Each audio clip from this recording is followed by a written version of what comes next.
அஸ்ஸலாமு அலைக்கும் வரஹ்மத்துல்லாஹி வபரகாத்துஹு.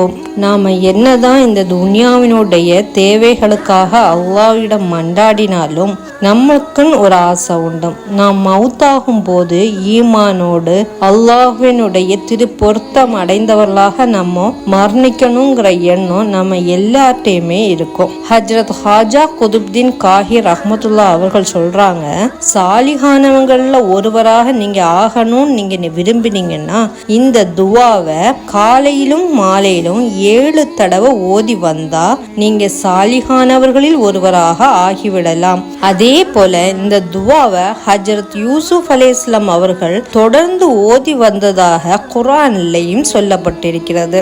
இந்த துவாவை ஓதி வருபவங்க ஈமானோடி மரணிக்கக்கூடிய பாக்கியத்தை அல்லாஹ் சுப்ஹானஹு வ தஆலா நமக்கு தருகிறான். அப்படி அந்த பாக்கியமுள்ள அந்த துவா என்ன துவா? பிஸ்மில்லாஹிர் ரஹ்மானிர் ரஹீம். ஃபாத்திரிஸ் ஸமாவாதி வல் அர்லி அந்த வலியி ஃபித் துன்யா வல் ஆகிரத்தி தவஃபனி முஸ்லிமோ வல்ஹக்கினி பிஸ்ஸாலிஹீன்.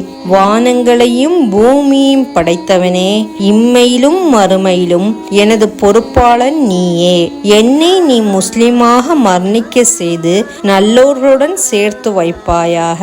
அற்புதமான இந்த துவாவை ஒவ்வொரு தொழுகையிலும் நாம் தினமும் ஓதி வந்தால் சாலிஹானவர்களாகவும் நாம் இந்த துனியாவிலே வாழ்ந்து ஈமானுடன் மரணிக்கும் பாக்கியத்தை அல்லாஹ் நமக்கு தருவான் இன்ஷா அல்லாஹ். அஸ்ஸலாமு அலைக்கும் வரஹ்மத்துல்லாஹி வபரகாத்துஹு.